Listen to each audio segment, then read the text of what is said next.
शुक्लांबरधरं विष्णुं शशिवर्णं चतुर्भुजं प्रसन्नवदनं ध्यायेत् सर्वविघ्नोपशान्तये।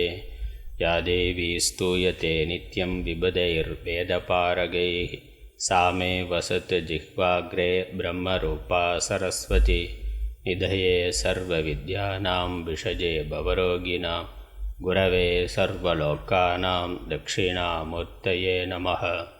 श्रीदक्षिणामूर्तिसुदेशिकेन्द्रं द्वैपायनं सूत्रकृतं मुनीन्द्रं श्रीशङ्करं भाष्यकृतं यतीन्द्रं मद्देशिकञ्चापि नमामि विद्यै।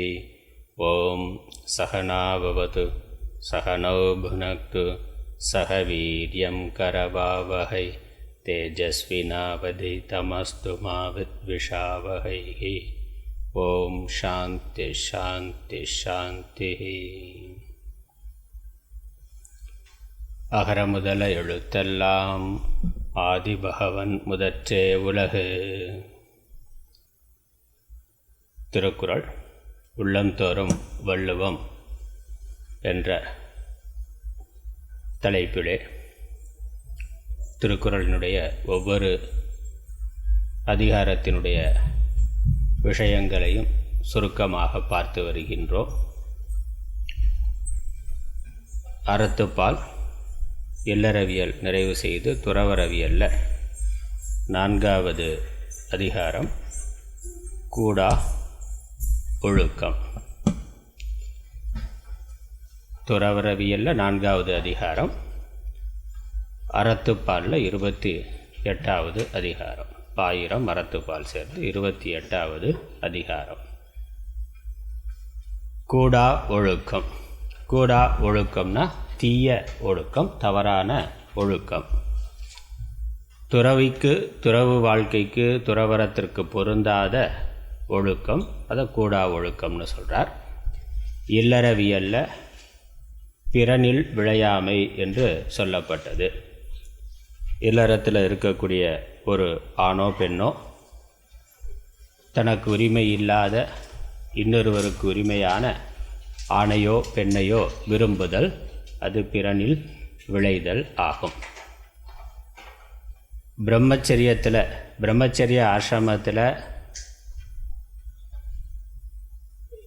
எதிர்பாலினத்தை எந்த விதத்திலும் நினைக்காமல் இருத்தல். ஒரு பிரம்மச்சாரி எந்த விதத்திலும் பெண்ணை நினைக்காமல் இருக்கிறது என்பது பிரம்மச்சரிய விரதத்தில் முக்கியமான ஒன்றாக சொல்லப்பட்டிருக்கு. அஷ்டவித மைத்துனம்னு சொல்லப்பட்டிருக்கு சாஸ்திரங்களில். தவறான நோக்கத்தோடு பெண்களை பார்க்கறது, பேசுறது, தொடுறது, பழகிறது, தனிமையான இடத்துல சந்திக்கிறது, உடல் சேர்க்கை வைத்து கொள்ளுதல், இப்படி பல விதங்களில் பிரம்மச்சரியங்கிறது கடைபிடிக்க வேண்டும். இது எதையும் செய்யாமல் இருக்கிறது என்பது பிரம்மச்சரியம் என்பது ஒரு கடுமையான விரதமாக மாணவ பருவத்தில் சொல்லியிருக்கு. பிரம்மச்சரியம் முடிந்து குடும்ப வாழ்க்கைக்கு வருகின்ற பொழுது முறையாக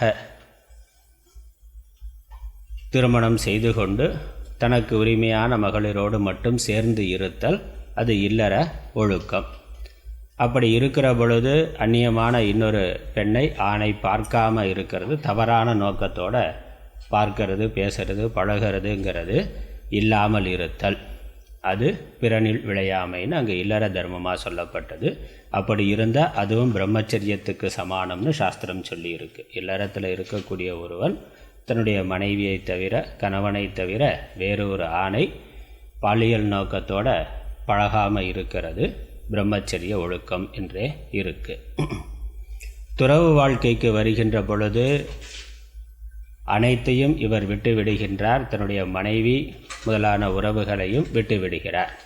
அதனால் இங்கே துறவில் எந்த விதத்திலும் எந்த பெண்ணையும் நினைக்காமல் இருத்தல், அதான் இங்கே கூடா ஒழுக்கம். அப்படி நினைத்தா அது தவறான ஒழுக்கம், அது தவத்திற்கு பொருந்தாது. இவர் அதெல்லாம் வேண்டாம்னு வைராக்கியம் அடைந்து தான் துறவு வாழ்க்கைக்கு வந்திருக்கிறார்.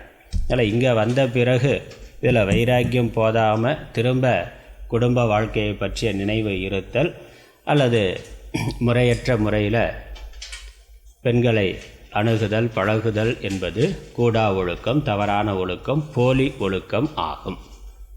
அது தவத்திற்கு பொருந்தாது. அவருடைய லட்சியத்திலிருந்து அவர் தவறியவராக வீழ்ந்தவராக ஆகிவிடுகின்றார். தாம் வைராக்கியத்தினால் விட்ட உடலின்பத்தை மீண்டும் விரும்பி அதன் பின் செல்லும் தவத்தோடு பொருந்தாததாகிய தீய ஒழுக்கம், அதுக்கு தான் கூடா ஒழுக்கம்னு பேர், அது விலக்கப்பட வேண்டியது.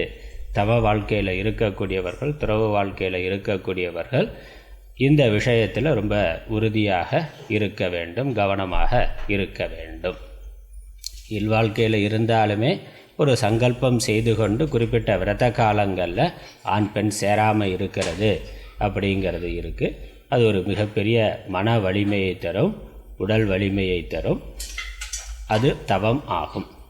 முன்னர் அனுபவித்த இல்வாழ்க்கை இன்பம் மனதில் வாசனையாக வெளிப்பட, இந்த வாசனை ஏற்கனவே குடும்பத்தில் இருந்து பல காலம், இந்த பிறவியில் மட்டுமில்லை, முந்தின அநேக பிறவிகளில் இந்த குடும்ப வாழ்க்கை இன்பத்தை அவன் அனுபவித்திருக்கிறான். அதனால் அது மிக ஆழமாக வாசனையாக இருக்கின்றது. இந்த பிறவியில் விவேக வைராக்கியம் வந்து துறவு வாழ்க்கைக்கு வந்திருக்கிறார். இருந்தாலும் அந்த வாசனையினுடைய பலம் மிகுதியானது. ஏன்னா இது இயற்கைக்கு எதிரான ஒன்று. இயல்பாக ஆண் பெண் சேர்ந்து இருக்கிறதுங்கிறது தான் இயற்கை. ஆனால் துறவு வாழ்க்கைக்கு வருகின்ற ஒருவர் இந்த பிறப்பு இறப்பு பிறப்பு இறப்புன்னு இந்த சுழற்சியிலிருந்து விடுபட விரும்புகின்றார். மீண்டும் பிறவாத சரீரத்தை அடையாத நிலையை விரும்புகின்றார். தொடர்ந்து பிறவிக்கு காரணமாக இருக்கின்ற இந்த குடும்ப வாழ்க்கை, உறவுகள், பால் சேர்க்கை என்பதிலிருந்து முற்றிலும் அவர் வெளியே வர வேண்டும். அந்த உணர்வுகளிலிருந்து வெளியே வர வேண்டும். பல பிறவிகளை அனாதியாக எப்போ தோன்றியதுனே தெரியாமல் அனாதியாக ஜென்மா இருக்குது. இந்த ஜென்மா தொடர்ந்து வர்றதற்கு முக்கியமான காரணமாக இருக்கிறது உடல் இன்பம்தான். இது ஒரு இயற்கையான ஒரு தன்மை. எல்லா உயிரினங்களும் தன்னுடைய இனத்தை விருத்தி செய்து கொள்வதற்காக ஒன்றை ஒன்று கூடுகின்றன. அதனால் இயற்கை உலகம் சிருஷ்டி, அதனுடைய தொடர்ச்சியான பயணம், அதில் அது சரியானதாக இருந்தாலும் அதிலிருந்து வெளியேற விரும்புகின்றவன் அந்த உடல் இன்பத்தை விலக்க வேண்டும். அதனால் நதியில் நீச்சல் அடிச்சுட்டு போகிறது, நதியோட போக்குல போகிறதுங்கிறது இயல்பான ஒன்று. ஆனால் நதியின் கரையை கடக்க விரும்புகின்றவன், ஒரு கரையிலிருந்து அடுத்த கரைக்கு செல்ல விரும்புகின்றவன் அதற்கு எதிராகத்தான் நீச்சல் போட்டாகணும். அதனால் இதற்கு அதிகமான மன உறுதி தேவை. ஆகவே வாசனையினால் இவர் உலகத்தை, குடும்பத்தை, சமூகத்தை விட்டு விலகி இருந்தாலும் மனதில் ஏற்கனவே அனுபவித்த வாசனைகள் இருக்குது. அந்த வாசனைகள் வெளிப்படுகின்ற பொழுது, அந்த வாசனைகள் பலமானதாக இருக்கின்ற பொழுது, இவர் எடுத்த தவத்தில் உறுதி இல்லாமல் இருந்தால் தன்னுடைய லட்சியத்திலிருந்து விலகி விடுகின்றார். அதனால் லட்சியத்தை மறந்து துறவரத்திலிருந்து விலகிச் செல்லுதல் கூடா ஒழுக்கமாக ஆகின்றது. அதுவும் சமூகத்தோடு சேர்ந்து எங்கேயோ காட்டிலேயோ மலையிலையோ குகையிலையோ இருக்கிற பொழுது வாசனை மட்டும் இருக்கும். ஆனால் சமூகத்தோடு சேர்ந்து இருக்கிற பொழுது, சமூகத்தில் ஆசிரமம் அல்லது பொது இடங்களில் இருக்கின்ற பொழுது புற சூழ்நிலைகளும் ஒரு தூண்டுதலாக அமைகின்ற பொழுது, வாசனை அகத்தில் வாசனையினுடைய தூண்டுதல் இருக்குது, புறத்திலையும் தூண்டுதல் இருந்தால் அதை ஜெயிப்பது, அதை வெல்லுதல் என்பது கடினமான ஒன்று. துறவு தர்மத்திலிருந்து விலகுதலாக ஆகிவிடும். அது மிகப்பெரிய பாபமாக ஆகிவிடும். அதனால் விலகிச் செல்லுதல், அவ்வாறு மாறிப்போதல் என்பது கூடா ஒழுக்கமாகும். அதனை விளக்குவதற்கு இக்கூடா ஒழுக்கம் தவத்தின் பின் வைக்கப்பட்டது. அதனால் முதல்ல தவத்தை சொல்லிவிட்டு தவத்தினுடைய வலிமையை சொல்லி, தவம் செய்வார் தம் கர்மம் செய்வார் என்று, அதுதான் பிறவியினுடைய நோக்கம் என்பதையும் வலியுறுத்தி சொல்லி, அதிலிருந்து கீழே இழுக்கக்கூடியது இது என்பதனால் அதன் பிறகு இந்த கூடா ஒழுக்கம் என்ற அதிகாரத்தை வைத்திருக்கின்றார். தவத்திற்கு பிறகு கூடா ஒழுக்கங்கிற அதிகாரத்தை வைத்திருக்கின்றார். இந்த அதிகாரத்தில் 10 குறள்களில் வருகின்ற விஷயத்தை பார்க்கின்றோம். முதல் 5 குறள்களில் கூடா ஒழுக்கத்தால் வரும் இழுக்கு, அதனால் என்ன கேடு வரும், என்ன குற்றம் வரும், என்ன கீழ்மை வருங்கிறத சொல்லுகின்றார். முதல் குறளில் யாருக்கும் தெரியவில்லை என்றாலும் பஞ்சபூதங்கள் அறியும், அவைகள் அவனுடைய அறியாமையை பார்த்து நகைக்கும் என்று சொல்லுகின்றார். 2வது குறளில் தவத்தால் பயனில்லாமல் போய்விடும். எந்த ஒரு லட்சியத்திற்காக தவ வாழ்க்கைக்கு துறவு வாழ்க்கைக்கு வந்தாரோ அதனுடைய பலனை அடைய முடியாமல் போய்விடும் கூடா ஒழுக்கத்தினால. அதுக்கப்புறம் இந்த கூடா ஒழுக்கத்தில் சில உதாரணங்களை சொல்லுகின்றார். பசுவானது, மிருதுவான சாதுவான பசுவானது புலித்தோலை போர்த்தி கொண்டு அது புல்லை மேய்வது போல போலியானதாக ஆகும். இன்னொரு உதாரணம், வேடன் மறைந்திருந்து பறவைகளை பிடித்தல் வேட்டையாடுதல் போல வஞ்சகமானது ஆகும். அதனுடைய விளைவாக மிகப்பெரிய பாப்பம் வரும், அதனால் மிகுந்த துன்பம் வரும். இல்லறத்தில் இருப்பவர்கள் செய்கின்ற குற்றங்களை விட இந்த குற்றம், ஒரு சங்கல்பம் செய்து கொண்டு துறவு வாழ்க்கைக்கு வந்த பிறகு செய்கின்ற குற்றம் மிகப்பெரிய துன்பத்தை தருவதாக. அப்புறம் அவருடைய மனதே இருக்குது, தன்னஞ்சறிவது பொய்யற்கன் தன்னுடைய மனசாட்சியை குற்ற உணர்வை ஏற்படுத்தி பெரிய துன்பத்தை கொடுக்கும். அதனால் இதனால் வரக்கூடிய இழுக்க முதல்ல சொல்கிறார். அதுக்கப்புறம் 6வது பாடல்லேருந்து 8வது பாடல் வரைக்கும் கூடா ஒழுக்கத்தார் குற்றமும், கூடா ஒழுக்கம் எப்படி அவர்கள் எப்படி செயல்படுகிறார்கள் என்பதை சொல்லுகின்றார். அதை அறிந்து கொண்டு மற்றவர்கள் விலக வேண்டும் என்பதை அறிந்து, அந்த கூடா ஒழுக்கமுடையவர்களுடைய குற்றத்தை அறிந்து விலக்க வேண்டும் என்பது, அதனால் தெரிந்து கொண்டு மற்றவர்கள் ஜாக்கிரதையாக இருக்கணும். அதற்காக 3 பாடல்களில் சொல்கிறார். பாப்பத்தை கொடுத்து வஞ்சித்து வாழ்வர், தனக்கு ஆதரவாக இருக்கக்கூடிய இல்லறத்தார்களுக்கு பாப்பத்தை கொடுப்பவர்களாக இந்த கூடா ஒழுக்கமுடையவர்கள் ஆகின்றனர் என்று சொல்லுகின்றார். அப்புறம் குன்றிமணி போல ஒரு உதாரணம், அகத்தில் அறியாமையை உடையவர்களாக புறத்தில் ஞானிகளைப் போல தோற்றத்தை கொண்டவர்களாக இருக்கிறார்கள். அப்புறம் தவவேடத்துள் வஞ்சனையாக மறைந்து வாழ்பவராக ஆகின்றார். இப்படியெல்லாம் இருப்பார்கள்னு தெரிந்து கொண்டு இல்லறத்தில் இருப்பவர்கள் எச்சரிக்கையாக இருக்க வேண்டும்ங்கிறதுக்காக இதை சொல்கிறார். இந்த கூடா ஒழுக்கம் அப்படிங்கிறது துறவு வாழ்க்கைக்கு வந்த பிறகு அதிலிருந்து கவனம் சிதறுதல், இந்த மாதிரி தவறுதல், கீழே இறங்கி செல்லுதல் என்பது எல்லா காலத்திலையுமே இருக்குது, எல்லா காலத்திலையுமே இருக்கக்கூடிய ஒன்று. அதனால் அதை சொல்லுகின்றார். கலியுகத்தில் இன்னும் விசேஷமாக இருக்கலாம், ஆனால் எல்லா காலங்கள்லேயுமே இது இருக்கக்கூடிய ஒன்று. ஏன்னா இது இயற்கையான ஒன்று, இயற்கைக்கு எதிரான ஒரு சாதனையில் துறவு வாழ்க்கையில் இருப்பவர்கள் இருக்கிறார்கள். அதனால் புறத்தில் இருந்து தூண்டுதல் வருது, தவறு செய்வதற்கான வாய்ப்பு ஏற்படுகின்றது. அகத்தில் இருந்தும் பல பிறவிகளாக இருக்கக்கூடிய வாசனைகளால் அதில் இருந்தும் வருகின்றது. அது போராடி பலமுறை விழுந்து எழுந்து போராடி தான் அதை ஜெயிக்க முடியும்.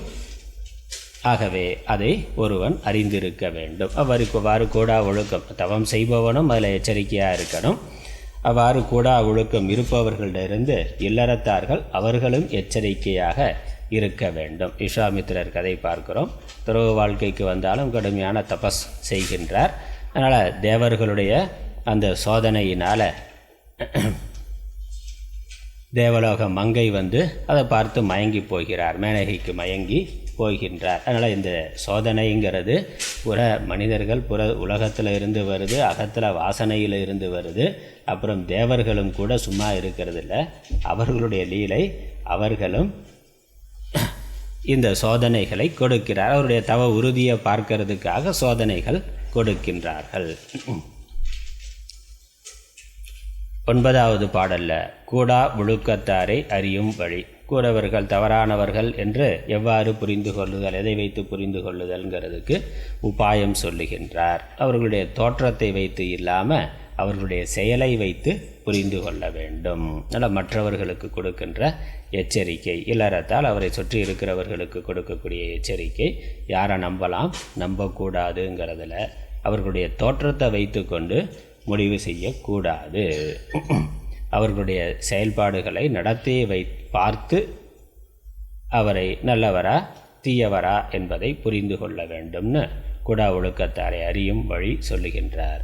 இறுதியான 10வது பாடலில் துறவில் முக்கியமானது இந்த புற வேடங்களை விட அக ஒழுக்கம் என்பது மிக முக்கியமானது. அது இருந்தாலே புற வேடம் இருக்கணுங்கிற கட்டாயம் இல்லை, அவசியம் இல்லை, தேவைன்னா வைத்து கொள்ளலாம். ஆனால் 2ல் எது முக்கியம்னா அகத்துறவு புறத்துறவு என்பதில் எது முக்கியம் என்று கேட்டால் புறத்துறவை விட அகத்துறவு தான் மிக முக்கியமானது. அகத்துறவுக்கு பிறகு புறத்துறவு இருக்கலாம், இல்லாமலும் இருக்கலாம். ஆனால் புறத்துறவை விட அகத்துறவு தான் முக்கியமானது. அதுதான் மோட்சத்தை தரத்தக்கது, ஞானத்தை தரத்தக்கது. ஒவ்வொரு குறளினுடைய பொருளையும் பார்க்கலாம். முதல் குறள்: வஞ்சமனத்தான் படிற்றொழுக்கம் பூதங்கள் ஐந்தும் அகத்தே நகும். வஞ்சமனத்தான் படிற்றொழுக்கம் பூதங்கள் ஐந்தும் அகத்தே நகும். வஞ்ச மனத்தான், வஞ்சனையுள்ள மனதை உடையவன் வஞ்ச மனத்தான். உள்ள ஒன்று இருக்குது, வெளியே ஒன்று, அவர் தோற்றத்தில் ஒன்று, அவருடைய வார்த்தை செயல்ங்கிறது ஒன்றாக இருக்குது, மனதில் ஒன்று இருக்குது. அதான் வஞ்சனைன்னு சொல்கிறோம். இப்போ வஞ்சனை என்னது? வெளியே ரொம்ப அன்பாக பேசுவான், பண்பாக ரொம்ப உயர்ந்த பண்டிதன் போல பேசுவார், அல்லது நல்ல ஒழுக்கம் உள்ளவர் போல பேசுவார், ஆனால் மனதில் கபடமானது இருக்கும். அவ்வாறு இருக்கிறதுக்கு வஞ்சம் அப்படின்னு பேர். அந்த வஞ்ச மனத்தை உடைய துறவி அல்லது தவம் செய்பவன். புறத்தில் துறவு வேஷத்தில் தவ வேஷத்தில் இருக்கிறார், நான் அனைத்தையும் விட்டு விட்டேன் அப்படிங்கிற ஒரு அடையாளத்தோடு இருக்கிறார். இப்போ சாதாரணமாக இல்லறத்தில் இருக்கிறவனும் வஞ்சனையாக நடந்து கொள்ளலாம், ஆனால் அது புறத்தில் செயலில் தான் தெரியுமே ஒழிய வெளி வேஷத்தில் இல்லை. புறத்தில் மனசில் அவனிடத்தில் வஞ்சனை இருக்கும், வெளிய வார்த்தையில் பேசுவான், அது ஒன்று. ஆனால் துறவு வாழ்க்கை என்பது புறத்திலேயே நான் அனைத்தையும் விட்டுவிட்டேன், எல்லா ஆசா பாசங்களையும் விட்டுவிட்டேன், மண்ணாசை பொன்னாசை பெண்ணாசை எல்லா ஆசைகளையும் விட்டுவிட்டேங்கிறதுக்கு அடையாளமாகத்தான் துறவு வாழ்க்கை, துறவு வேடம்ங்கிறது இருக்கின்றது. அந்த துறவு வேடம்ங்கிறது ஒரு எச்சரிக்கை. மற்றவர்கள்ட்ட இருந்து அவன் விலகி இருப்பதற்கும் அவனுக்கு அவனே நினைவுபடுத்தி கொள்வதற்கும், நாம் இந்த விரதத்தில் இருக்கிறோம், இந்த சங்கல்பத்தில் இருக்கிறோம் அப்படிங்கிற நினைவுபடுத்தி கொள்வதற்கும், மற்றவர்கள் அவனை பார்த்தவோ ஒரு துறவி, இவரிடத்தில் நம்ம விலகி இருக்கணும்னு மற்றவர்களுக்கு தெரியப்படுத்துவதற்கும் அந்த துறவு வேடம்ங்கிறது ஒரு காரணமாக, ஒரு குறியாக இருக்கின்றது. பார்த்தவுடனே ஒரு துறவி அப்படின்னு மற்றவர்கள் விலகி செல்லுகிறார்கள். அவனும் நான் துறவி, நான் இதெல்லாம் விட்டு விட்டேன்கிறத வெளிப்படையாக காட்டக்கூடியவராக இருக்கிறார். ஆனால் இல்லறத்தில் அந்த மாதிரியான கிடையாது. மனசில் ஒன்று இருக்கும், வெளியே ஒன்று இருக்கலாம், அது பழகிற பொழுது பேசுகிற பொழுது செயலில் தான் தெரியும். ஆனால் துறவில் இவர் வெளிப்படையாக அறிவிப்பு கொடுத்துட்டார், நான் என்னிடத்தில் இந்த ஆசைகளெல்லாம் எதுவும் கிடையாது அப்படிங்கிறத துறவு வேடத்தின் மூலமாக தெள்ள தெளிவாக காட்டி விடுகின்றார். ஆனால் மனசில் அழுக்கு இருக்குல்ல, படிற்றொழுக்கம்னா தீய ஒழுக்கம், மறைந்த ஒழுக்கம். படிருங்கிறது மறைந்திருத்தல், உள்ளே இருக்கக்கூடிய தீய ஒழுக்கம், ஒழுக்கக்கேடு.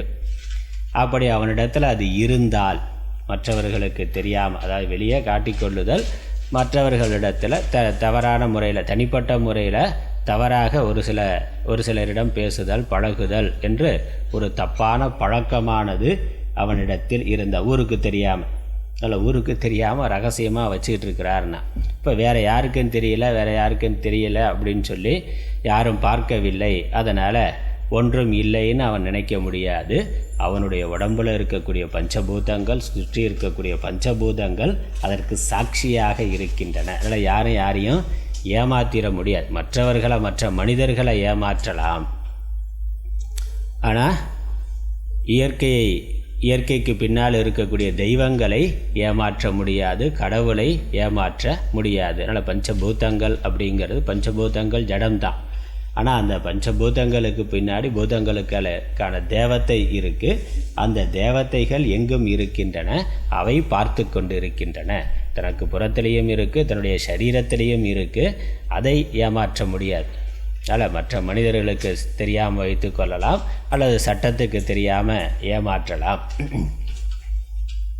இன்றைக்கு சிசிடிவி கேமரா இருக்குன்னா, அதனால் அதையே ஏமாற்ற முடியலை. எங்கே போனாலும், எங்கே தனியாக இருந்தாலும் தனியாக இருக்கிறோன்னு நாம் நினைக்கிறோமே வெளியே, ஏதோ ஒன்று நம்மை கண்காணித்து கொண்டே இருக்கின்றதுங்கிறது இருக்குது. அப்படி இந்த ஸ்தூலமாக தெரியலைனாலும் சூக்ஷ்மமாகவும் ஏதோ இருக்குது, அதற்கு மேலே தெய்வங்கள் இருக்குது. அதனால் பஞ்சபூதங்கள் ஐந்தும் அகத்தே நகும்னா, அது இவனை பார்த்து சிரிக்கின்றன. இவன் யாரும் பார்க்கலை, அதனால் நம்ம மாட்டிக்க மாட்டோம் அப்படிங்கிற எண்ணம் இருந்தாலும் அவன் உடம்புல இருக்கக்கூடிய பூதங்களுக்கு, தெய்வங்களுக்கு தெரியும். அதற்குரிய தண்டனையை அவன் அனுபவித்தே ஆவான். அதனால் அறியாமை, அவனுடைய அறியாமையை பார்த்து நகுது. எதற்காக சிரிக்குதுன்னா, யாருக்கும் தெரியலை, அதனால் நமக்கு ஒன்றும் நடக்காது அப்படின்னு அவன் நினைக்கலாம். ஆனால் தெய்வங்களுக்கு தெரியும், அதற்குரிய தண்டனை நிச்சயமாக அவனுக்கு கிடைக்குங்கிறது தான். உலகில் களவு செய்பவர் பிறர் அறியாமல் செய்யும் காரியங்களுக்கு உடலிலுள்ள பஞ்சபூதங்களும் சாட்சியாக இருக்கின்றன. பஞ்சபூதங்களும் சாட்சியாக இருக்கின்றன. திருடன் இரவில் போய் திருட போகிறான். எல்லாரும் தூங்கி கொண்டு இருக்கிறார்கள். யாரும் பார்க்கலைனா, யாரும் பார்க்காம திருடிட்டு வந்துட்டேன், அதனால் நான் மாட்டிக்க மாட்டேன், எனக்கு எந்த தண்டனையும் கிடைக்காது அப்படின்னு அவன் நினைக்கலாம். ஆனால் பஞ்சபூதங்கள் சாட்சியாக இருக்கின்றன. பஞ்சபூதங்களுக்கு அதிதேவதையாக இருக்கக்கூடிய தெய்வங்கள் சாட்சியாக இருக்கின்றன. அதனால் இங்கே இருக்க மனிதர்களை ஏமாற்றலாம், சட்டத்தை அரசை ஏமாற்றலாம்.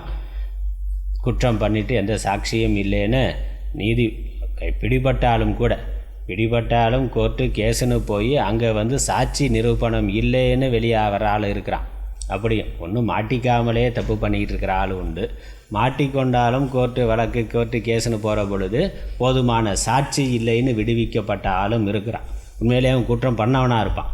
சாட்சி இல்லைங்கிறது கோர்ட்டை பொறுத்த வரைக்கும் ஆதாரம் வேணும். அவன் குற்றம் பண்ணியிருக்கான் பண்ணலைங்கிறத விட அதற்கு என்ன ஆதாரம் இருக்குங்கிறதான். இப்போ போதுமான ஆதாரத்தை காவல்துறையினால் காட்ட முடியவில்லை என்றால், சாட்சி காட்ட முடியவில்லை என்றால் அவன் குற்றமற்றவன் என்று சட்டம் விட்டு விடும். ஆனால் கடவுள்கிட்ட அப்படி பண்ண முடியாது, பஞ்சபூதங்கள்கிட்ட அப்படி பண்ண முடியாது, சாட்சியாக இருக்கின்றன. அதனால் அவன் செய்த செயலையும் அவன் மறைத்தலையும்னா அதனை மறைத்தலையும் தாம் பார்த்து கொண்டிருக்க யாரும் அறியவில்லை என்னும் அவனது அறியாமையை கண்டு அவன் அறியாமல் தம்முள்ளே சிரித்தலால் அகத்தே நகும் என்றார். செய்த குற்றம் மறையாது ஆகலின் தவம் செய்பவருக்கு கூடா ஒழுக்கம் கூடாது என்பது. அதனால் யாரும் பார்க்கலை அப்படின்னு நினைக்கக்கூடாது. கண்டிப்பாக அதற்கான பாபம் வந்தே தீரும். இரண்டாவது பாடல். வானுயர் தோற்றம் எவன் செய்யும், தன்னெஞ்சம் தானறி குற்றப்படின். வானுயர் தோற்றம் எவன் செய்யும், தன்னெஞ்சம் தானறி குற்றப்படின். தன்னெஞ்சம் தான் அறி குற்றப்படின் வானுயர் தோற்றம் எவன் செய்யும். எவன் செய்யும்னா என்ன பயனை தரும். அதனால் என்ன பிரயோஜனம்? தன்னுடைய மனது அறிய தான் ஒரு குற்றத்தை செய்தது. குற்றம்னு தெரிந்து தன்னுடைய மனசாட்சி இருக்குது, அதை ஏமாற்ற முடியாது. உடம்புல இருக்க பஞ்சபூதங்களை ஏமாற்ற முடியாது, சுற்றி இருக்கக்கூடிய தெய்வங்களை ஏமாற்ற முடியாது, தன்னுடைய மனசாட்சியவே ஏமாற்ற முடியாது. மனசு இருக்குது, தனக்கு தெரியும் தான் என்ன குற்றம் பண்ணுகிறேங்கிறது தனக்கு தெரியும். அதனால் தன்னெஞ்சம் தான் அறி குற்றப்படின், தான் அறிந்து தன்னுடைய மனது அறிந்து இது குற்றம்னு குற்றம் தெரிந்து ஒருவன் குற்றம் செய்தால் அவனுடைய புறத்தோற்றமானது என்ன செய்யும்? அப்போ புறத்தில் இருக்க அவனுடைய தோற்றமானது அவனை காப்பாற்றாது. புறத்தில் பெரிய ஆச்சாரம் உடையவனா துறவி வேஷத்தில் இருக்கலாம், ஆனால் தன்னுடைய மனசாட்சி தன்னுடைய குற்றத்தை அறிந்திருந்து அவன் குற்றத்தை செய்தால் அந்த தவத்தினால், அந்த தவ வேடத்தினால் பயன் இல்லை. அதான் சொல்கிறேன், தவ வேஷத்தில் இருக்கிறதுனால ஒரு பயனும் இல்லை. எதற்காக தவ வாழ்க்கைக்கு துறவு வாழ்க்கைக்கு வந்திருக்கிறார், எதற்காக ஒரு சங்கல்பம் செய்து கொண்டு தவறு இருக்கிறாரோ அந்த தவத்திற்கான பயன் அவருக்கு கிடைக்காமல் போய்விடும். பொதுவாக எல்லா ஆன்மீக சாதனைகளும் எதுக்கு? மன அமைதி, நிம்மதி, அதற்காகத்தான். அப்போ தான் ஒரு சங்கல்பம் செய்து கொண்டு அதற்கு மாறாக தானே நடக்கிற பொழுது அந்த மனசு அவனை அமைதியாக இருக்க விடுமா?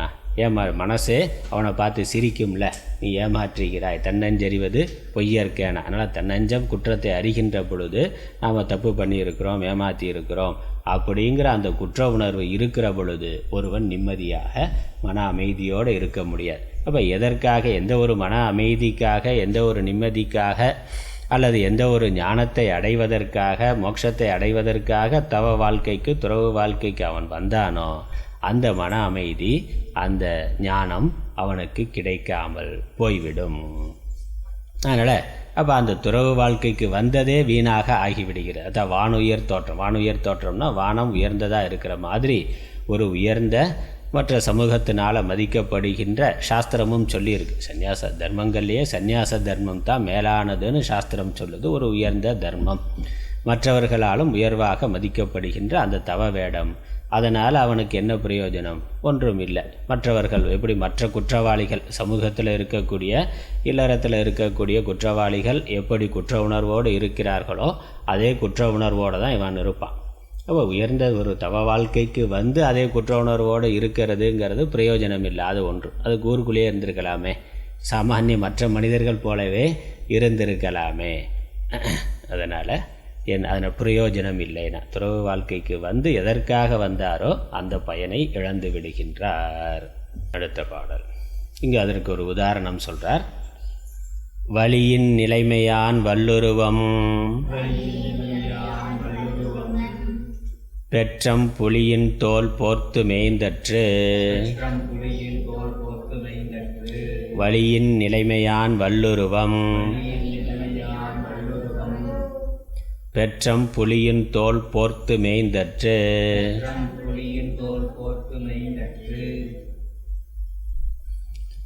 வலியின் அப்படிங்கிறது வலியில், வலி இல்லாத, வலிங்கிறது வலிமைங்கிற அர்த்தம். வலின்னா உடம்புல வரக்கூடிய வலி அல்ல, வலிமை. வலிமை இல், வலிமை இல், வலியின்கிறது வலியில். வலியில்னா வலிமை இல்லாத நிலைமையான், அந்த சக்தியில் புலனடக்கம் மன அடக்கம் பண்ண முடியாத சக்தி இல்லாதவன், தவ ஒழுக்கத்தை கடைபிடிக்கக்கூடிய மன வலிமை இல்லாதவன். வல்லுருவம், ஒரு வலிமையான இந்த துறவு வேடம்ங்கிற வல்லுருவம்ங்கிறது ஒரு வலிமையான தோற்றம். துறவு வேடம் வலிமையான துறவு வேடம். வல்லுருவம்னாக்கா ஒரு உறுதியான சந்நியாசம்னா ரொம்ப வைராக்கியத்தோட சந்நியாசத்துக்கு வந்திருக்கிறார். மற்ற எல்லோரும் உலக வாழ்க்கையில் சின்ன சின்ன அல்பமான விஷயங்களுக்கு அலைந்து கொண்டு இருக்கிற பொழுது அதெல்லாம் வேண்டாம் என்று ஒரு உறுதியோட துறவு வாழ்க்கைக்கு வந்திருக்கிறார்.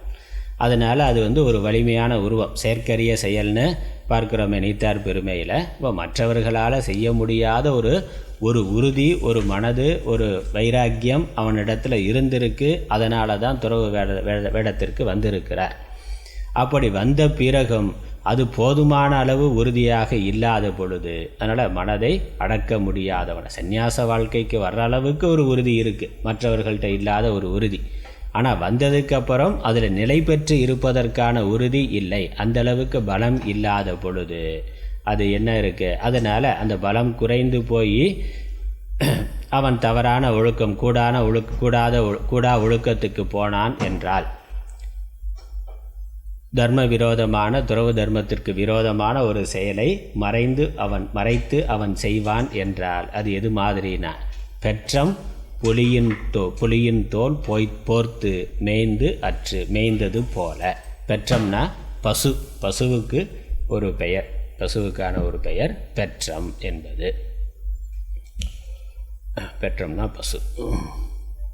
பசுவானது புலித்தோலை போர்த்தி கொண்டு புல்லை மேய்வது போல. அதான் உதாரணம். பொதுவாக பசுத்தோல் போர்த்திய புலின்னு சொல்லுவோம். புலி பசுவோட தோலை போர்த்தி கொண்டு பசு கூட்டத்தோட மந்தையோடு சேர்ந்து இருந்து ஏமாந்த நேரத்தில் வேட்டையாடி சாப்பிட்றதுங்கிறது பழமொழி இருக்குது. பசுத்தோல் போர்த்திய புலி பார்க்குறதுக்கு ரொம்ப சாதுவாக இருக்கிறான், ஆனால் உள்ள ஒரு புலித்தன்மை மற்ற நல்லவர்களோடு சேர்ந்து இருந்து தனக்கு சாதகமான காரியத்தை செய்து கொள்ளுகிறார்கள். பசுத்தோல் போர்த்திய புலி. மாணவர்கள் வேஷத்தில் என்னன்னா நீட்டுக்கு எதிரான போராட்டத்தில் யாருன்னா எல்லாம் குற்றவாளிகள் கலந்து. அப்போ என்ன பசுத்தோல் போர்த்திய புலி. நிறைய மாணவர்கள் அவன் ஏதோ ஒரு ஆதங்கத்தில் போராடுறான். ஒரு நியாயமான போராட்டமாக இருக்கலாம். அது நியாயமாங்கிறது அப்புறம் வேறு. ஆனால் நியாயமான காரணங்கள் இருக்குது. அப்படி மாணவர்கள் அவர்களுடைய வாழ்க்கைக்காக ஒரு நியாயத்துக்காக போராடுற பொழுது தீவிரவாதிகள், சட்டவிரோதமானவர்கள், குற்றவாளிகள் அவனும் மாணவன்கிற போர்வையில் சேர்ந்து போராடினான என்னது பசுத்தோல் போர்த்திய புலி. அதனால் தேச விரோதிகள், குற்றவாளிகள் அவன் தேசத்துக்கு எதிரான ஒரு ஆளுங்கட்சிக்கு எதிராக ஒரு வாய்ப்பு கிடைச்சது அப்படின்னு எதிர்க்கட்சிகளும் மற்ற தேச விரோதிகள் குற்றவாளிகள் எல்லாம் அது மாணவர்களோட மாணவர்களாக இருந்து போராட்டம் பண்ணுகிறார்கள். அப்படின்னா அது என்னது பசுத்தோல் போர்த்திய புலி. இங்கே உதாரணம் மாற்றி எப்படி சொல்கிறாரு, புலித்தோல் போர்த்திய பசுனா புலியோட தோலை போர்த்தி கொண்டு பசுமாடு புல்லை மேய்ந்து கொண்டு இருக்குது. ஒரு வயல்வெளி இருக்குது, வயல்வெளியில் ஒரு புலி நிற்கிதுன்னா அப்போ அதை பார்க்குற அந்த வயல் சொந்தக்காரர் உரிமையாக விவசாயி என்ன பண்ணுவார், ஏதோ புலி ஒன்றும் பக்கத்தில் போக முடியாது, பயம். அது புளியை போய் என்ன பண்ணுறோம், தனியால் போய் புளியை விரட்ட முடியாது. இன்னொன்று வயல்வெளியில் புல்வெளியில் புலி இருந்தால் அதனால் ஒன்றும் அவருக்கு ஒன்றும் ஆபத்து கிடையாது. ஏன்னா இந்த பயிரை புல் சாப்பிடாது, பசித்தாலும் புலி புல்லை தின்னாதுன்னா. அதனால் அது ஏதோ வந்திருக்கு பார்த்துட்டு போயிடும், அவ்வளோதான். இந்த பயிருக்கு அவர் விவசாயம் பண்ணியிருக்கக்கூடிய பயிருக்கு அந்த புலியினால் ஆபத்து இல்லை, அதனால் அதை விரட்டணுங்கிற அவசியம் இல்லை. இன்னொன்று பயம், பக்கத்தில் போய் விரட்டினா நமக்கு உயிருக்கு ஆபத்து வந்துடும், அதுக்கு புல் அது சாப்பிட்டாலும் பரவாயில்லைங்கிற பயம் இருக்குது. அதனால் அவர் அதை துரத்த மாட்டார். அப்படி அந்த காரணத்துக்காக இந்த பசுவானது ஒரு புலியினுடைய தோலை போர்த்தி கொண்டு என்ன பண்ணுது, புல்லை மேய்ஞ்சிக்கிட்டு இருக்குன்னா அந்த விவசாயிக்கு ஏமாற்றி புல்லை மேய்ந்து கொண்டு இருக்கின்றது. அதுதான் இங்கே உதாரணம். மனதையும் பொறிகளையும் அடக்கும் வல்லமை இல்லாத ஒருவன் அனைத்தையும் துறந்த துறவியைப் போல வேடமணிந்து குடா ஒழுக்கம் பயில்வது. அதனால் வெளியே போட்டிருக்கிற வேஷம் வேறு, அப்புறம் திரைக்கு பின்னாடி பண்ணுற வேலை வேறேன்னா. வலிமை இல்லாத பசுவானது புல் தின்னாத புலியினுடைய தோலை போர்த்தி கொண்டு புல்லை மேய்வது போன்றதாகும். ஏன் எப்படி உதாரணம் சொல்கிறாருன்னா, மாற்றி ஏன் உதாரணம் சொல்கிறாருனாக்க, இந்த துறவி வேஷங்கிறது ஒரு வலிமையானது, அதனால் வலிமையான புலிக்கு உதாரணமாக சொல்லியிருக்கிறார். துறவிங்கிறவர் அவர் ஒரு வைராக்கியம் தீவிரமான, அதனால தான் புலித்தோலில் உட்காந்து தியானம் பண்ணுறதுன்னா. சன்னியாசிகள் புலித்தோலில் வைத்திருக்கிறார்கள், பசுத்தோல் அல்லது புலித்தோல்னா. அதில் மான் தோல் அல்லது புலித்தோலில் உட்காந்து தியானம் பண்ணுறதுன்னு சன்னியாசிகள் வச்சுருக்கிறத பார்க்குறோம். இப்போ இல்லை, இப்போ வச்சுருந்ததுக்கு உள்ளே வச்சுருவான். அந்த பழைய காலத்தில் சன்னியாசி என்னென்னா புலித்தோல் உடுத்தி இருப்பார், இல்லை புலித்தோலை அல்லது மான் தோலையோ உட்காந்து விரித்த ஆசனத்துக்காக அதை வைத்திருப்பார். அப்போ இயற்கையாக இறந்து போன அந்த விலங்கினுடைய தோலை ஆசனமாக அவர் பயன்படுத்தினா, அப்போ வெல்வெட்டு துணியெல்லாம் கிடையாது இல்லை, அதனால் அதை அவர் வைத்திருக்கிறார்.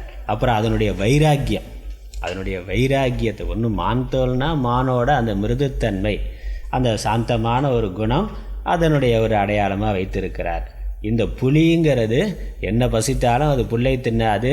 இந்த அல்பமான உலக வாழ்க்கை, உலக சுகமெல்லாம் அல்பமானது, புல் மாதிரி அப்படின்னு நினைத்து அவர் ஒரு வைராக்கியத்தோடு எல்லாத்தையும் திறந்து விட்டு வந்திருக்கிறார். அதனால் அங்கே புலித்தோலை வைத்திருக்கிறார்னா, அந்த மாதிரி ஒரு வலிமைக்கு உதாரணமாக புலி இருக்குது. துறவு வாழ்க்கைங்கிறது அதற்கு ஒரு மனோ வலிமை தேவை, அதனால் புலிக்கு உதாரணமாக சொல்லியிருக்கிறார். அதுக்கப்புறம் புலி பசித்தாலும் புல்லை தின்னாது என்பதனாலும் காவலர் பயத்தால் துரத்த மாட்டார் என்பது போல துறவிகள் வைராக்கியமுடையவர் என்ற நம்பிக்கையாலும், துறவிகள் அவர்கள் பரிபூர்ண ஞான வைராக்கியத்தோடு இருக்கிறார்கள் அப்படிங்கிற நம்பிக்கையோட மற்ற பெண்கள் அல்லது ஆண்கள் தன்னுடைய குடும்பத்து பெண்களையோ குழந்தைகளையோ நம்பி ஒரு துறவியை பார்க்கறதுக்கு, நமஸ்காரம் பண்ணுறதுக்கு, பூஜை பண்ணுறதுக்கு அனுப்புகிறாங்க. பொதுவாக ஆண்கள் தன் வீட்டு பெண்களை மற்ற புற ஆண்களோடு சேர்ந்து பழகிறதுக்கு அனுப்புறது இல்லை, அது இருக்குது. ஆனால் ஒரு துறவி வருகிறார்னா அந்த துறவிக்கு தொண்டு செய்கிறதுக்கு, சேவை செய்கிறதுக்கு, பூஜை பண்ணுறதுக்கு பெண்கள் போகிறார்கள். பெண்களை அந்த ஆண்கள் அனுமதிக்கிறார்கள், அந்த குடும்பத்தில் இருக்க ஆண்கள் அனுமதிக்கிறார்கள். இதை நம்ம புராண இதிகாச கதைகளில் பார்க்கின்றோம். அப்போ வேறு எந்த ஆணையும் அவர்களுக்கு போய் தொண்டு செய்கிறதுக்கு தன் வீட்டு பெண்களை அனுப்புறது இல்லை. ஆனால் ஒரு துறவி வந்தாக அந்த துறவிக்கு தொண்டு செய்வதற்கு அனுப்புகிறார்கள். எதனால்? துறவி அந்த வைராக்கியம் உடையவர், அவர் தப்பு பண்ண மாட்டாருங்கிற நம்பிக்கையில் அவர் எல்லாத்தையும் ஞானத்தினால் திறந்து போயிருக்கிறார், வைராக்கியத்தோடு போயிருக்கிறார். அதனால் அந்த நம்பிக்கையில் அனுமதிக்கிறார்கள். அதனால் கிருஷ்ணருடைய தங்கையை யார், அர்ஜுனன் துறவி வேஷத்தில் போனான்னா, துறவி இதில் பார்க்குற மகாபாரத கதையில் துறவி வேஷத்தில் போனார்னா அந்த புறத்துக்கு துறவி வேஷத்தில் போனார். அதனால் கிருஷ்ணருடைய தங்கையை அவர் தப்பான துறவி வேஷத்தில் தான் போனான், அவளை பழகி அவளை தூக்கிட்டு வர்றதுக்கு தான் போனான். ஆனால் அங்கே என்னென்னா அந்த புறத்தில் இருக்கக்கூடிய இளம் பெண்கள் துறவியாக வந்திருக்கிறார், அவருக்கு தொண்டு செய்யட்டும் அப்படின்னு சொல்லி அவரை அனுப்பிச்சிட்டார், ராஜாவும் அனுப்பிச்சிட்டார். அதுக்கப்புறம் அவன் வந்து தூக்கிட்டு வந்துட்டான். அது அந்த மாதிரி. அப்போ என்னென்னா நம்பிக்கையோடு அனுப்புகிறார்கள். அவன் துறவி வேஷத்தில் போனால் அது வேறு, ஆனால் துறவியாகவே இருந்து கொண்டு துறவி உண்மையான துறவி வைராக்கியம் உடையவர்களாக இருப்பாருங்கிற நம்பிக்கையோடு அனுமதிக்கிறார்கள். அப்புறம் துறவினை அவர் நல்லா தபஸ் பண்ணியிருப்பார், சாப அனுக்கிரக வல்லமை அவருக்கு இருக்குது, அதனால் கொஞ்சம் ஜாக்கிரதையாக அவர்கிட்ட இருந்துக்கணும். கோபம் வந்தால் சாபம் கொடுத்துருவார்னா, கோபம் வந்தாக்கா அவர் சாபம் கொடுத்துருவார். அதனால் இந்த இல்லறத்தில் இருக்கிறவர்கள் கொஞ்சம் பயந்து எச்சரிக்கையாகவே இருக்கிறார்கள். ஆனால் இதை தனக்கு சாதகமாக பயன்படுத்தி கொண்டு அந்த துறவி தவறான ஒழுக்கமுடையவராக இருந்தால் அது ஏமாற்றுவது ஆகும். அதனால் மனதை அடக்கும் வலிமை இல்லாத துறவி மனம் போன போக்கில் செல்லுதல், துறவு வேடம் போர்த்து ஏமாற்றுதல் ஆகும். அது அந்த இல்லறத்தார நம்பி வந்தவர்களை ஏமாற்றுவது ஆகும். அடுத்த பாடல். தவம் மறைந்து அல்லவை செய்தல், புதன் மறைந்து வேட்டுவன் சிமிழ்த்தற்று. தவமறைந்து அல்லவை செய்தல், புதன் மறைந்து வேட்டுவன் சிமிழ்த்தற்று. இன்னொரு உதாரணம் சொல்கிறார். வேட்டுவன்னா வேடுவன், வேடன். ஒரு வேடன் பறவையை பிடிக்கிறதுக்காக மறைந்திருந்து புதரில் மறைந்து, புதன்கிறது புதரில் மறைந்து இருந்து, வெளியே தெரியாமல் மரத்துக்கு பின்னாடியோ புதர்லையோ மறைந்து இருந்து ஒரு பறவை, அது மேய்ந்து கொண்டு இருக்கக்கூடிய பறவையை அம்பு விட்டு வேட்டையாடுகிறான். மறைவாக இருந்து வேட்டையாடுகிறான். முதல்ல தன்னை நம்பி பக்கத்தில் வரக்கூடியவர்களை ஏமாற்றுகிறான், அது நம்பிக்கை துரோகம். நம்பி பக்கத்தில் வர்றவர்களை ஏமாற்றுகிறான். அதற்கு அந்த உதாரணம். இங்கே என்னன்னா, மறைந்திருந்து வேட்டையாடுதல் போல இந்த தவ வேடத்தில் மறைந்திருந்து கூடா ஒழுக்கத்தை இவன் செய்கின்றான், தவறான செயல்களை செய்கின்றான். ஆனால் தவம் மறைந்து அல்லவை செய்து, தன்னுடைய தவத்தை மறைத்து அல்லவை செய்தது. தவ வேடத்தில் இருந்து தன்னுடைய மனதில் இருக்கக்கூடிய காமத்தை மறைத்து வைத்து கொண்டு வாய்ப்பு கிடைக்கிற பொழுது வேட்டையாடுகிறான், வேட்டையாடுதலை போல செய்கின்றான். ரொம்ப நல்லவன் மாதிரி பேசி பழகி அவர்களை தவறாக பயன்படுத்தி கொள்ளுகின்றான். இது ஒரு துரோகம்தான். தவம் செய்வதற்காகவே துறவு வாழ்க்கை. ஆனால் துறவி வேடத்திலிருந்து தவம் செய்யாமல் பிறர் மனைவியை விரும்புதல் போன்றவற்றை செய்தல் வேடன் பறவைகளை மறைந்திருந்து பிடிப்பது போலாகும். காமம் போன்ற தீய குணங்கள் உள்ளவனாக இருந்து பாப்பச் செயல்களை செய்பவன் துறவி வேடத்தில் இருப்பது வேடன் மறைந்திருந்து வேட்டையாடுதல் போன்றது ஆகும். அதை ஒரு பாப்பம். வேடன் வேட்டையாடுறதுங்கிறது ஒரு பாப்பச் செயல். தன்னுடைய உணவுக்காக பிற உயிர்களை கொண்டுதல் அப்படிங்கிறது பாப்பச் செயல். அந்த மாதிரி தன்னுடைய சுயநலத்துக்காக பிறரை தவறான ஒழுக்கத்துக்கு கொண்டு வர்றது அது பாப்பச் செயல். 5வது குறள். இப்படி இருந்தால் என்ன ஆகும்? அவன் பெரிய துன்பத்தை அனுபவிப்பான். அதனுடைய பலனை சொல்கிறார். இந்த கூடா ஒழுக்கத்தினால் அவனுக்கு வரக்கூடிய கேடு சில அந்த நேரத்துக்கு அது சுகம் போல இருக்கலாம், ஆனால் பெரிய பாப்பமானது அவனுக்கு வந்து சேரும். பற்றற்றேம் என்பார் படிற்றொழுக்கம், ஏற்றென்று ஏதம் பலவும் தரும். பற்றற்றேம் என்பார் படிற்றொழுக்கம், ஏற்றென்று ஏதம் பலவும் தரும். பற்று அற்றேம் என்பார். எல்லா பற்றுக்களையும் நான் விட்டுவிட்டேன் என்று அவர் புறத்தில் சொல்லி கொண்டு இருக்கிறார். வேஷமாக அந்த மாதிரி இருக்குது. அவருடைய வேடமே அதை காமிக்கின்றது. நான் அனைத்தையும் துறந்து விட்டேன், எல்லா பற்றுக்களையும் விட்டு விட்டேன்கிற அடையாளமாகத்தான் அவர் காவி உடை உடுத்தி இருக்கிறார். எல்லா நகை நற்று எந்த ஆபரணமும் போட்டுக்கொள்வதில் விதவிதமாக உடைகள் உடுத்துவது இல்லை. ஒரே நிறம், மண்ணோட நிறம். அந்த நிறத்தில் ஒரு ஆடையை உடுத்தி கொண்டு மற்ற எல்லாவற்றையும் துறந்து பொருள் மற்ற எல்லாவற்றையும் துறந்து இருக்கிறார். அப்புறம் உபதேசமும் என்னென்னா எல்லா பற்றுக்களையும் விட்டுவிட்ட துறவி நான் அப்படின்னு அவர் சொல்லி கொண்டு இருக்கிறார். ஆனால் என்பார்னா நான் பற்றுக்களை விட்டுவிட்டேன் என்று புறத்தில் காட்டி கொண்டிருப்பவர், வாய் வார்த்தையில் சொல்லி கொண்டிருப்பவர் எனக்கு எந்த ஆசையும் இல்லை என்று சொல்லி கொண்டிருப்பவர். ஆனால் மனதில் இருக்குது. ஆனால் படிற்றொழுக்கம்னா அவருடைய தவறான ஒழுக்கம். புறத்தில் பிறருக்கு அறியாமல், பொதுமக்களுக்கு மற்றவர்களுக்கு தெரியாமல் ஒரு தவறான ஒழுக்கம் வைத்திருந்தார் என்றால் எற்று என்று ஏதம் பலவும் தரும். ஏதம்னா துன்பம், பலம்னா மிகுந்த துன்பத்தை அது கொடுக்கும் பின்னாடி. அதனால் அனுபவிக்கிற பொழுது அது சுகமாக இருந்தாலும் அனுபவித்த பிறகு குறிப்பிட்ட காலத்திற்கு பிறகு என்ன செய்து விட்டோம் என்று வருந்துமாறு. அதில் எற்றுனா என்ன, இப்படி பண்ணிட்டோமே, நம்ம போட்டிருக்கிற வேஷம் என்ன, செய்கிற வேலை என்ன, அதற்காக சந்நியாச வாழ்க்கைக்கு இப்படி நழுவி கீழே போய்விட்டோமே அப்படிங்கிற அந்த குற்ற உணர்ச்சி இருக்குமே, அதுவே ஒரு பெரிய துன்பத்தை கொடுக்கும். அதனால் அவருடைய மனசு, ஏன்னா வாழ்க்கையில் எதை சாதிக்கிறதுக்காக அனைத்தையும் துறந்து வந்தாரோ, இல்வாழ்க்கை, குடும்ப வாழ்க்கை அனைத்தையும் தியாகம் பண்ணிட்டு வந்திருக்கிறார். எல்லா லௌகிக்க சுகங்களையும் விட்டு வந்திருக்கிறார். இங்கே ஏதோ ஒரு சபலத்தினால, ஏதோ ஒரு சலனத்தினால குற்றம் செய்த பிறகு அவருடைய வைராக்கியம்னு, இயற்கையான வைராக்கியம்னு ஒன்று இருக்குல்ல, அப்போ அந்த நல்ல மனசு ஏதோ ஒரு விவேகத்தினால தான் வந்திருக்கிறார். அப்போ அந்த நல்ல மனசு என்ன பண்ணும், நம்ம வந்தது என்ன, செய்கிற வேலை என்ன, செஞ்சிருக்கிற வேலை என்னன்னு அதன் பிறகு அவருக்கு குற்ற உணர்வாக இருக்கும். அதனால் என்ன செய்து விட்டோம்னு ஒரு பெரிய துன்பத்தை அது கொடுக்கும். அல்லது அந்த பாப்பத்தினுடைய விளைவு வருகின்ற பொழுது கண்டிப்பாக ஒரு நாள் அது வெளியே வரும். அவர் செய்த குற்றமானது வெளியே தெரிகின்ற பொழுது இதுவரைக்கும் சமூகத்தில் இருந்த மதிப்பானது போய்விடுகிறது. குற்றவாளியாக பார்க்கப்படுகிறார். சிறையில் இருக்கலாம், சிறைக்கே போகலாம், அல்லது சமூகத்தினால் நம்பி சுற்றி இருந்த மனிதர்களால் புறக்கணிக்கப்படலாம். ரெண்டுமே.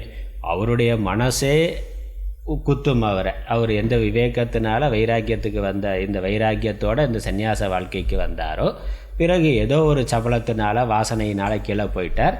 திரும்ப அந்த ஏதோ ஒரு பாப்பத்தினால கூட தவறு செய்து விட்டார்னா, ஏதோ ஒரு கடுமையான ஒரு வலிமையான பாப்பம் வேலை செஞ்சால் அப்போ அந்த விவேக வைராக்கியம் மறைந்து போகும். குற்றம் பண்ணிடுற அந்த பாப்பம் நீங்கின பிறகு என்ன, அது திரும்ப பழையபடி விவேக வைராக்கியம் வரும்.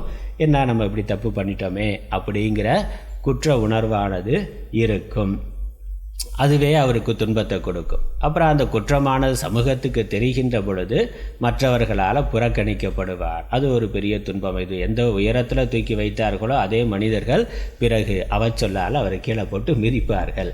அது அதை விட பெரிய துன்பமாக இருக்கும். ஏன்னா ஒரு இல்லறத்தில் இருக்கிறவன் தப்பு பண்ணால் யார் தான் பண்ணலைன்னு ஏதோ ஒரு விதத்தில் நியாயம் பண்ணுவாங்க.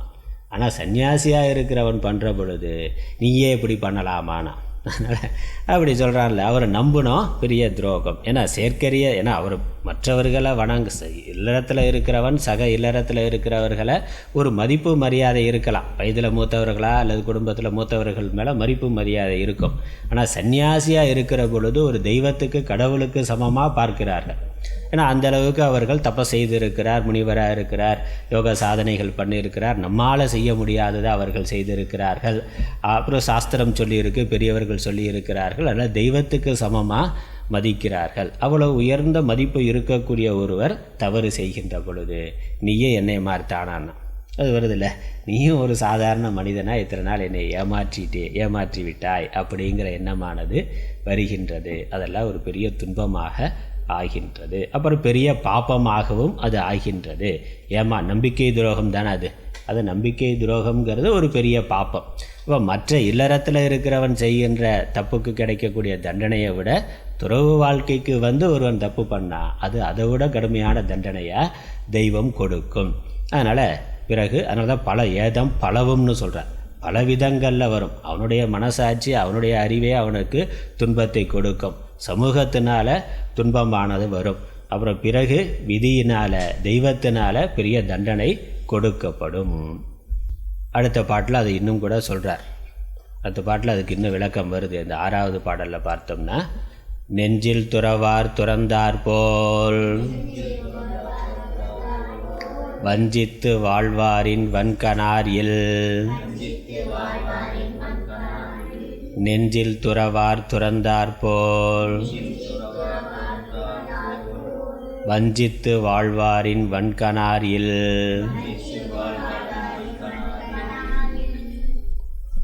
நெஞ்சில் துறவார், மனதில் துறவு இல்லாமல், அகத்துறவு இல்லாமல், மனசில் ஆசாபாசங்கள் விருப்பு வெறுப்புகள் நீங்காமல், காமம் முதலானவை நீங்காமல். அப்போ விவேக வைராக்கியத்தினால அதை மனதிலிருந்து நீக்கி கொள்ள வேண்டும். அதுதான் நம்ம ஆன்மீகத்தில் சாதன சதுஷ்டயன்னு சொல்கிறோம். புலனடக்கம், மன அடக்கம், விவேகத்தினால வைராக்கியத்தை வளர்த்து கொள்ளுதல்.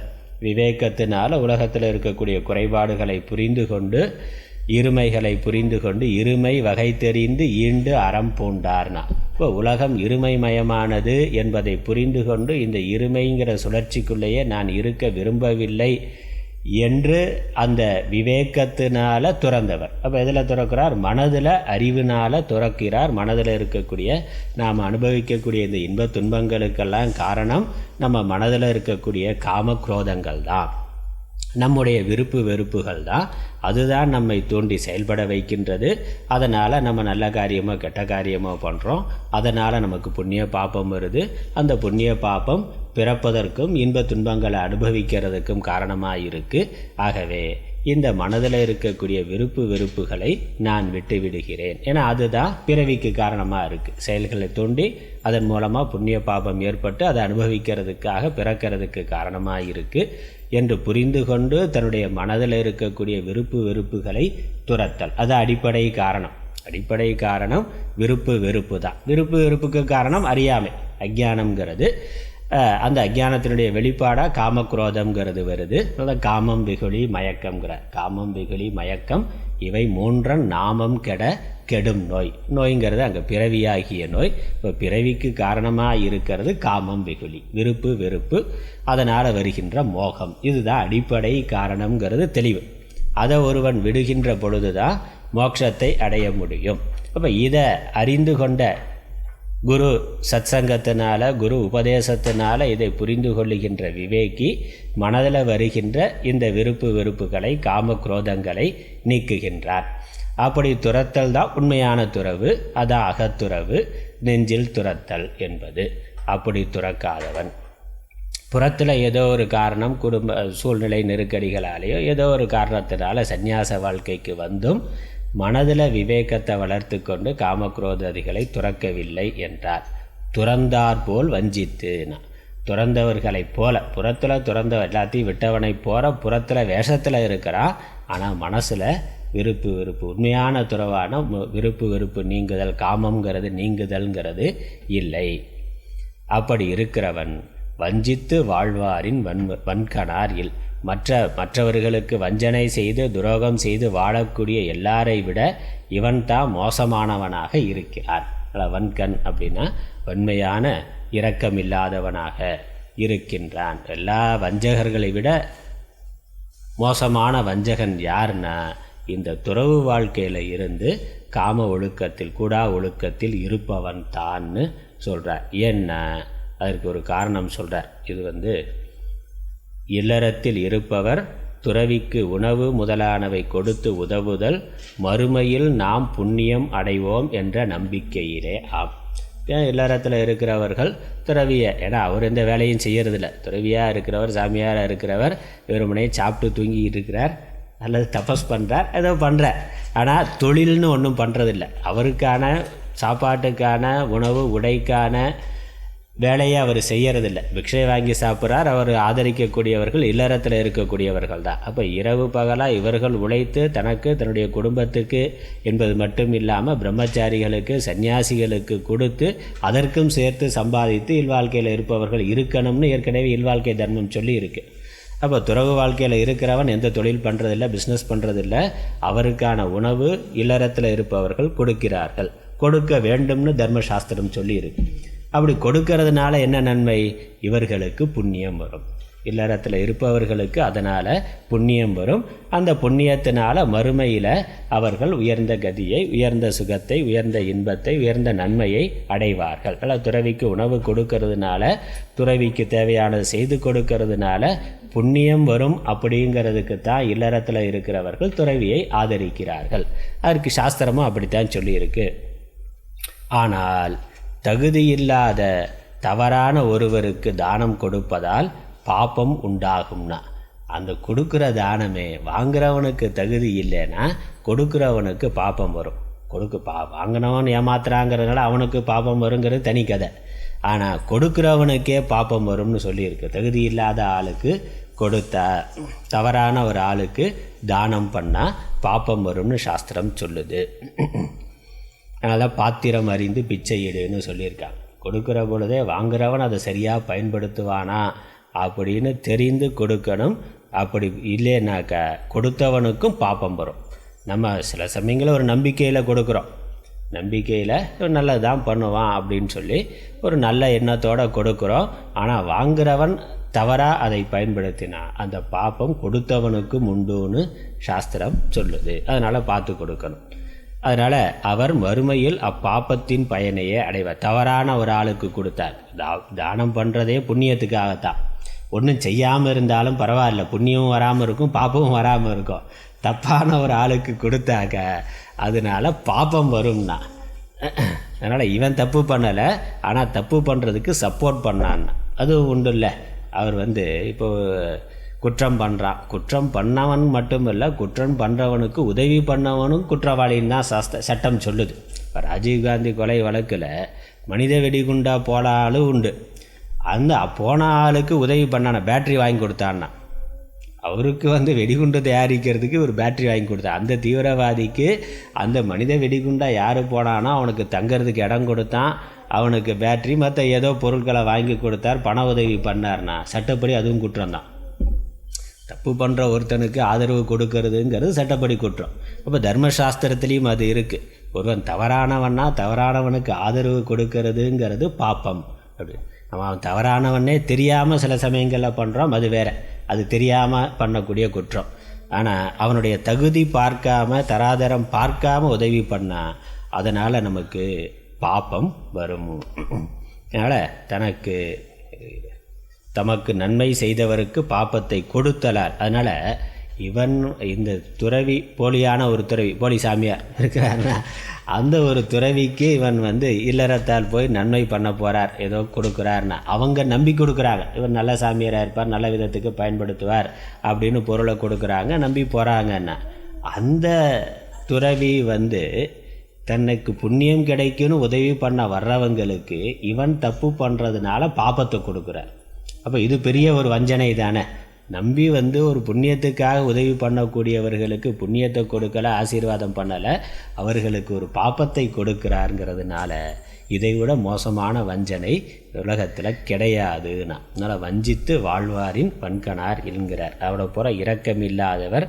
ஏன்னா அவருக்கு மட்டும்தான் தெரியும் அவன் தப்பு, இவன் தப்பாக பயன்படுத்துகிற போகிறான், தப்பாக பயன்படுத்துறதுங்கிறது இந்த துறவி போலி துறவிக்கு தான் தெரியும், மற்ற யாருக்கும் தெரியாது. அப்போ மிகப்பெரிய கபடமாக இருந்து அவன் குற்றம் செய்கின்றான். அதனால் வஞ்சித்து வாழ்வாரில் வன்கணார் இல்னு சொல்லியிருக்கு. இதற்கு ஒரு பாட்டு உதாரணமாக பரிமளழகர் காட்டுகின்றார். சிவக சிந்தாமணியிலிருந்து ஒரு பாட்டு, முக்கி இளம்பனம் இருக்குது, முக்தி இளம்பகம்.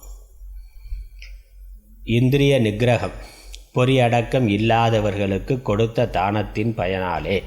இந்த தவம் செய்கிறவர் அவர்தான் இந்திரிய நிகிரகம், புலனடக்கமுடையவர், மன அடக்கமுடையவர், பெரிய தபஸ்வியாக இருக்கிறார்.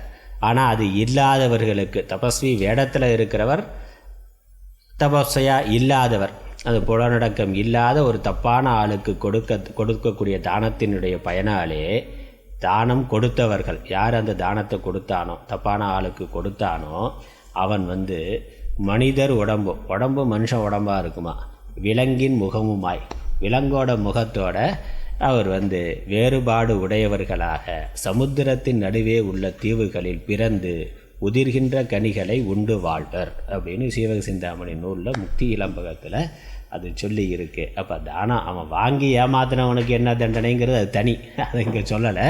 ஆனால் கொடுத்தவனுக்கு என்ன வரும்னா, தப்பான அவர் ஆளுக்கு உதவி பண்ணவனுக்கு என்ன தண்டனை வரும்னு சாஸ்திரம் சொல்லுது. அதனால் இது அப்படி நம்பி வரக்கூடியவர்களுக்கு புண்ணியம் கிடைக்குன்னு உதவி பண்ண வரக்கூடியவர்களுக்கு பாப்பத்தை கொடுக்கறதுனால, பாப்பம் ஏற்பட செய்கிறதுனால இந்த துறவியை போலி துறவியை போல, கூடா ஒழுக்கத்தை உடையவனைப் போல ஒரு வஞ்சகன் இல்லை அப்படின்னு கடுமையாக சொல்லியிருக்கிறார். அடுத்த பாட்டு. புறங்குன்றி கண்டனையரேனும் அகங்குன்றி மூக்கின் கரியார் உடைத்து. புறங்குன்றி கண்டனையரேனும்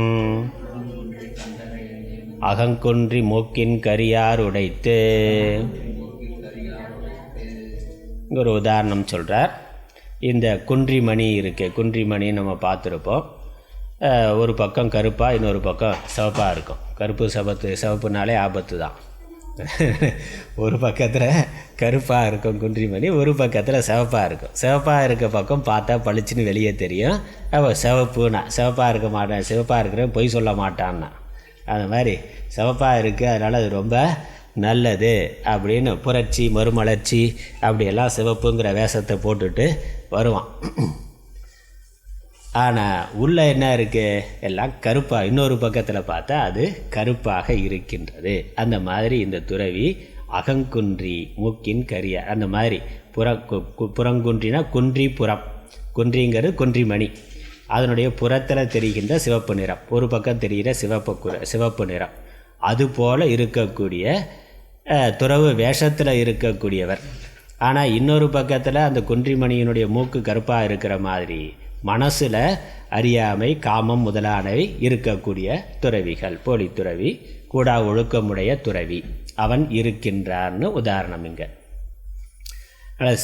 செம்மையான வேடம், அறியாமை என்பன பண்பால் சிவப்பு கருப்பு என்பனவற்றோடு ஒத்திருத்தலால் பண்பு ஓமை ஆகும். பண்பை வைத்து கொண்டு இந்த ஓமை சொல்லப்படும். சிவப்பு கருப்புங்கிறத வைத்து கொண்டு புறத்தில் சிவந்த நல்ல உயர்ந்த வேடம், அகத்தில் கருமைங்கிறது அறியாமை, அப்படி இருக்கின்றான். அதனால் முதலானவை அகத்தில் காமம் முதலானவைகளால் கருத்து இருண்டிருப்பவர்கள் இவ்வுலகில் உண்டு. அதனால் இப்படியெல்லாம் உலகத்தில் இருக்காங்கங்கிறத தெரிந்து கொள்ள வேண்டும். இதை நம்ம தெரிந்து கொள்ள மற்ற மனிதர்கள், இந்த இல்லறத்தில் இருக்கக்கூடியவர்கள் தெரிந்து கொள்ள வேண்டும். அடுத்த பாட்டு. மனத்தது மாசாக மாண்டார் நீராடி மறைந்தொழுகு மாந்தர் பலர். மனத்தது மாசாக மாண்டார் நீராடி மறைந்தொழுகு மாந்தர் பலர்.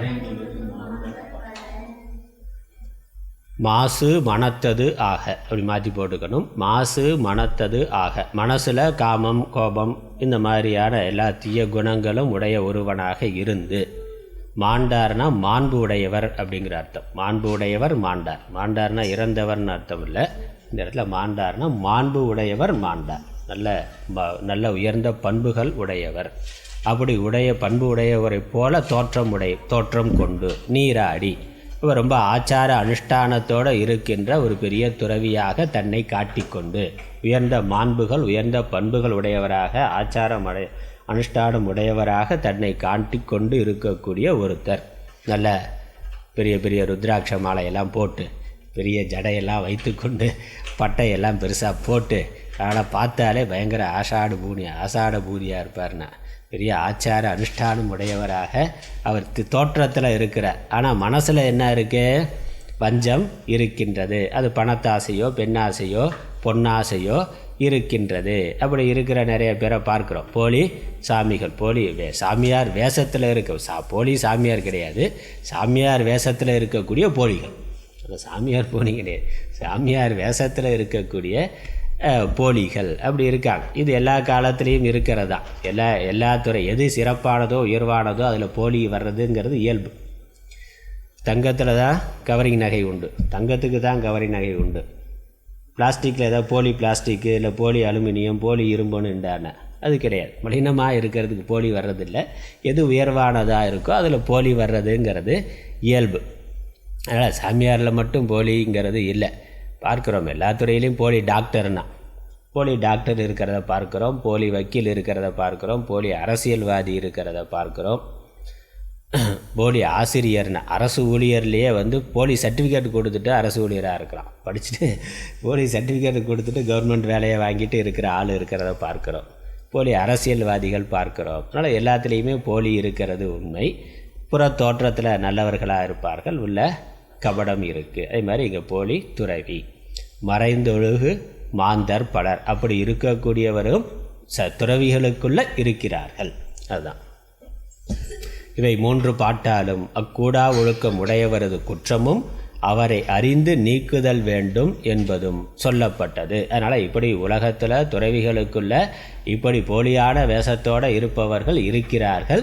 இப்போ இல்லறத்தில் இருக்கக்கூடியவர்கள் கவனமாக பார்த்து அவர்களை புரிந்து கொண்டு யார் உண்மையானவர்களோ அவர்களுக்கு உதவ வேண்டும். தப்பானவர்களுக்கு உதவி பண்ணால் உனக்கு பாப்பம் வரும். புண்ணியம் வர்றதுங்கிறது மட்டும் இல்லை, புண்ணியம் வராமல் போகும், அது மட்டும் இல்லை பாப்பம் வரும். ஆகவே எச்சரிக்கையாக இருக்க வேண்டும். அது இல்லறத்தில் இருக்கிறவர்களுக்கு கொடுக்கக்கூடிய எச்சரிக்கை. அடுத்து 9வது பாடல். அதனால் செயலை வைத்துக்கொண்டு ஒருத்தர் நல்லவரா கெட்டவரான்னு பார்க்கணும். வெறும் தோற்றத்தை வைத்துக்கொண்டு பார்க்கக்கூடாதுங்கிறதுக்கு ஒரு உதாரணம் சொல்கிறார். எப்படி கண்டுபிடிக்கிறது நல்லவரா கெட்டவரானா? அவருடைய செயலை, அவர் செய்கின்ற சேவையை வைத்துக்கொண்டு முடிவு செய்ய வேண்டும். கனை கொடிது யாழ்கோடு செவ்விதாங்கண்ண வினைப்படு பாலால் குழல். கனை கொடிது யாழ்கோடு செவ்விதாங்கண்ண வினைப்படு பாலால் குழல். கனை கொடிது, கனைங்கிறது அம்பு.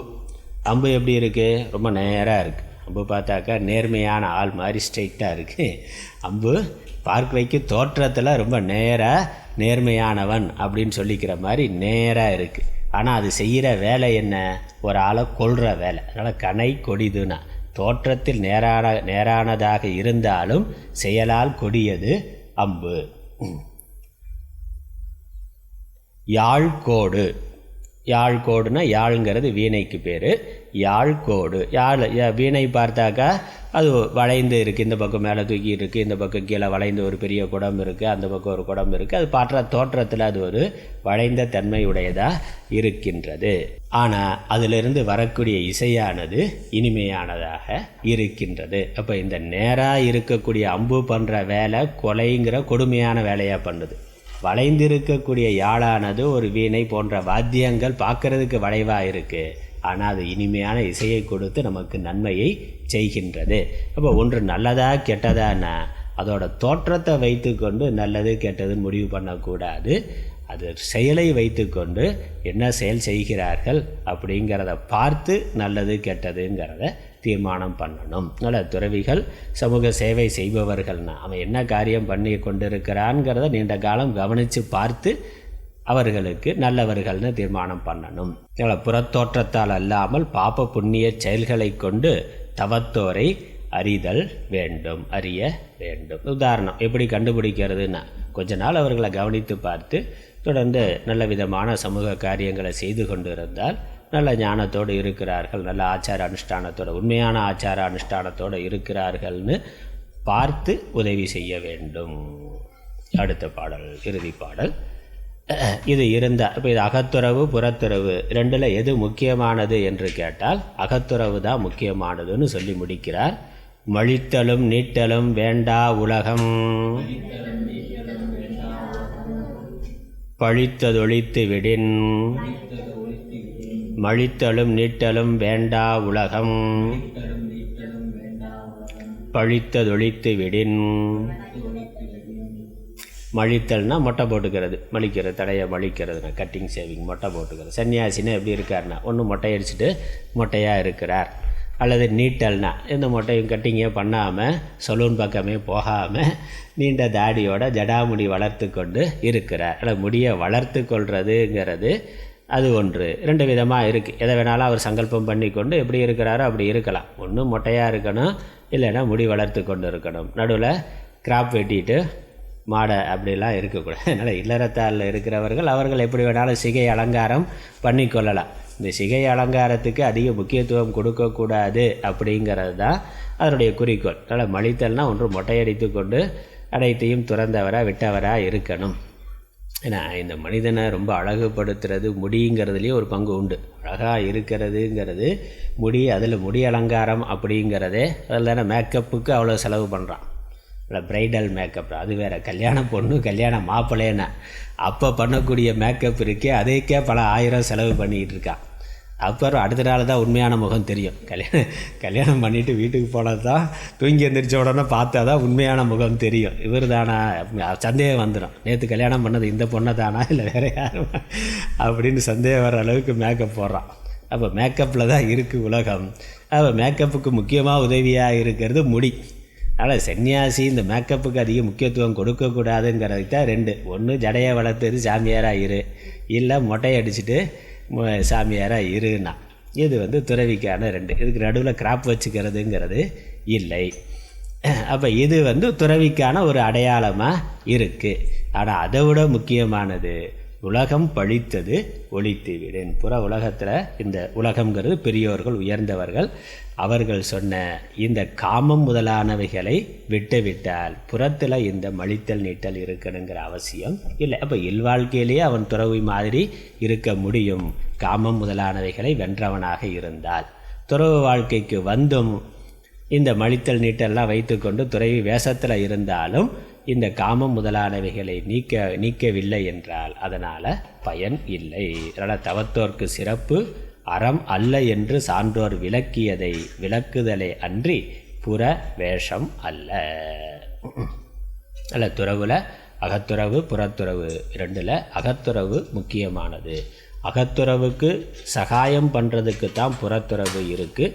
அப்படி அகத்துறவு இல்லாமல் புறத்துறவு மட்டும் இருந்தால் அது போலியானது. அதனால் நன்மை இல்லை. நன்மை இல்லைங்கிறது மட்டும் இல்லை, பாப்பம் வரும். அது கூடா ஒழுக்கம், அது விளக்கத்தக்கது. இந்த அளவில் இந்த அதிகாரத்தை கூடா ஒழுக்கம் அதிகாரத்தை நிறைவு செய்கின்றோம். ஓதற்கு எளிதாய் உணர்தற்கு அரிதாகி வேதப் பொருளாய் மிக விளங்கி தீதற்றோர் உள்ளுதொரும் உள்ளம் உருக்குவே வள்ளுவர் வாய்மொழி மாண்பு. ஓம் ஈஸ்வரோ குருராத்மேதி முத்தி பேத விபாகினே யமவத்யாப்ததேகாய தட்சிணாமூர்த்தயே நமः. ஓம் பூர்ணமதः பூர்ணமிதம் பூர்ணாத் பூர்ணமுதச்யதே பூர்ணஸ்ய பூர்ணமாதாய பூர்ணமேவாவசிஷ்யதே. ஓம் சாந்தி சாந்தி சாந்தி. ஹரி ஓம்.